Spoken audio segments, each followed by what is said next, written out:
እንዴት ነው የክርስትና እንደው ሽታው እንኳን የጠፋብን ወገኖች? እንዴት ነው ሽታው የጠፋ? እሱ ብቻ አይደለም።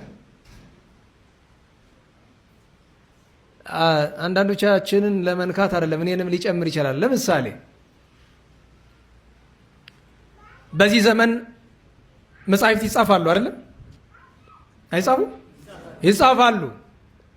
በእርግጥ አብዛኞቹም ይጽፉት ሊቃውንት አይደሉም። ለምን? የሚያሳትሙበት ስለሌላቸው። አንድ መጽሐፍ ይጻፋል። ከዛ ደህና ስም ያለው ከሆነ ጸሐፊው ይሸጥለታል።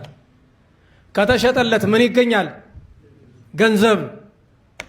ገንዘብ ይገኛል። ትርፍ።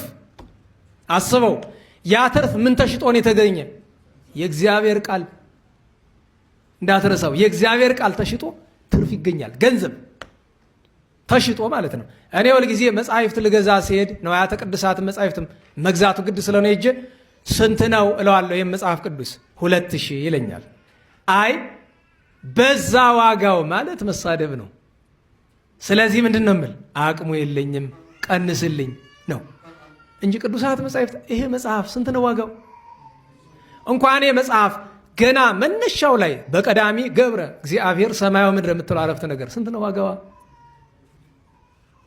በነገራችሁ ላይ ይሄ መጽሐፍ የታተመበትና የመጽሐፍ ቅዱስ ማህበር እንዲሸጥ የወሰነው በ260 ብር ነው እኮ። 3000 ብር የሚሸጥ ለምን ይመስላችኋል? 2000 ብር የሚሸጥ ለምን ይመስላችኋል? ስም ብጠራ ይንጫጫሉ እንጂ ናጅሬ ናቸው። ተቀብለው በ200 ምናምን ብር አመጣው መነቀጫ መሸቀጫ። አስቡት። እኔ የሚታየኝ ምን እንደሆነ ታውቃላችሁ? ቅዱሳት መጻሕፍት ሲጻፉ ቤተ ክርስቲያን ለአገልጋዮቿ የሚፈለገውን ነገር ታቀርብና፣ ለምሳሌ አንድ ሊቅ፣ ለምሳሌ ከእናንተ መካከል አንዱ የሆነ መጽሐፍ ጻፋችሁ። በማን ገንዘብ ይታተማል? በቤተ ክርስቲያኗ። ከታተመ በኋላ ለሕዝቡ ይቀርባል። ለሕዝቡ ሲቀርብ ምን ተደርጎ ነው? ቅዱሳት መጻሕፍት ታትመዋልና ውሰዱ፣ ተጠቀሙ። በገንዘብ ነው? በነፃ። ለምን? የታተመ ማን ባወጣው አስራት ነው? ሕዝቡ። የገንዘብ ኪሳራ የለማ በቤተ ክርስቲያን ዘንድ። ራሱ ይተካዋል። አስራት ስለሚሰጥ ይተካል። እንደዚህ እኮ ይቻላል። ኧረ አንድ ሰሞንማ ስብከት ሁሉ መሸጥ ተጀምሮ ነበር። በዚህ በሲዲ በምናምን ታስታውሳላችሁ? ስብከት አንድ ጊዜ ወጣ። እንደኔ እንደዚህ ተለፈልፍና እገሌ የሚባል ታዋቂ ሰባኪ የሰበከው እየተባለ በመኪና እየተዞረ ሁሉ ተገዝቶ ተሽጧል። መዝሙር ይሸጣል። አስቡት እስኪ፣ መዝሙር ሽጦ መጽሐፍ ሽጦ መኪና ገዝቶ ፎቅ ሰርቶ ያንን መዝሙር እናንተ ሰንበት ተማሪዎች ትዘምሩታላችሁ። እሱ እኮ መዝሙር አይደለም፣ ሸቀጥ ነው። እዚህ ሰንበት ትምህርት ቤት ላይ እዚህ ስላችሁ እዚህ በልዩነት እንግዲህ የዛሬን አላውቅም። የድሮዎቹ መዝሙሮች ከሆኑ ለእግዚአብሔር ፍቅር የተዘመሩት የምናውቃቸው የድሮዎቹን ነው መዘመር። ይሄ ዘመን አመጣሹን አትዘምሩት። እኔ ነግሬያቸዋለሁ። ልብ ካላችሁ እናንተ አስተባባሪዎቹ በተለይ ከ1996 እና 97 ወዲህ የተዘመሩ መዝሙራት እራቁ። ብትችሉ ከ90 ዓመተ ምህረት በፊት የነበሩት ነው። ለምን? ያኔ ንግድ አልነበረም፣ ለአገልግሎት ነው። አብዛኛው ሰው እነ ኪነ ጥበብ እነ ማርታ እነ ይልማ በመጀመሪያው ጊዜ እነ ታደለ ፊጣ የማዕረግ ስማቸውን ተዉት። ስራ መፍታት ነው። ችግር አለው በስማቸው ቢጠሩ። እነዚህ ማን ነው የሚባሉት? ማዕረግ ስም አላቸው ብሎ አዲስ ተምረው የላቸውም እኮ። ምን ያደርግላቸዋል? ትርጓሜ የሚያስተምሩ ለምሳሌ አንዱ የእንታ ዲበ ኩሉ አሉ አይደለም?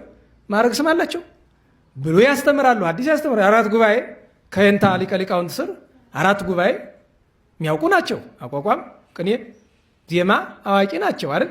ስማቸው ማን ነው? መምህር ዲበ ኩሉ። በቃ አለቀ። ሌላ ምን አለ? ምን ያደርጋል? ምን ያደርግላቸዋል? ክብራቸውን አይጨምረው አይቀንሰው። ሊቀ ምናምን በኩራ ምናምን ብትለኝ አይገባኝም። በእናንተ እንግሊዘኛ ደሪዝ ነው ሊቅ ደሪዝ ነው በኩር ተው። ሊቅነቱን ለሊቃውንት ተውላቸው። ሊቀ መባልን ለሊቃውንት፣ በኩረ መባልን ለፈጣሪያችን እንተው። በኩር የተባለ እሱ ነው አይደል? መድኃኒታችን ነው። ይህንን ብዬ ስል የሚሰሙ ዘማሪዎች ሊናደዱ ይችላሉ። ምንም አያናዳችሁ፣ ያው ገንዘባቸውን አይቀርባቸውም። በዩቲዩብ ነው ደግሞ አሁን ሲዲ ምናምን ቀርቶ በዩቲዩብ ሆኗል። ስለዚህ ሸቀጥ መዘመር አይገባም። ታዲያ መዝሙር የት እናገኝ? የድሮዎቹ በነገራቸው ላይ በላይ በላይ በላይ በላይ የሚጨመር የድሮዎቹ የት ሄደው ነው? የድሮ እኮ በቂ ነው። ደህና ዋላችሁ። የቅዱስ ዳዊት መዝሙር ስንት መዝሙር ነው ያለው? ኧረ በሞት የተናገሩ ንገሩኝ። ላለፉት 3000 ድፍን ዓመታት ቅዱሳንን ሁሉ ከብቃት ያደረሰ ጸሎት አይደለ? ተጨምሩበት ያውቃል። ምን አዲስ ነገር ያስፈልገናል? የሊቃውንት ወረብ ሞልቶ የለ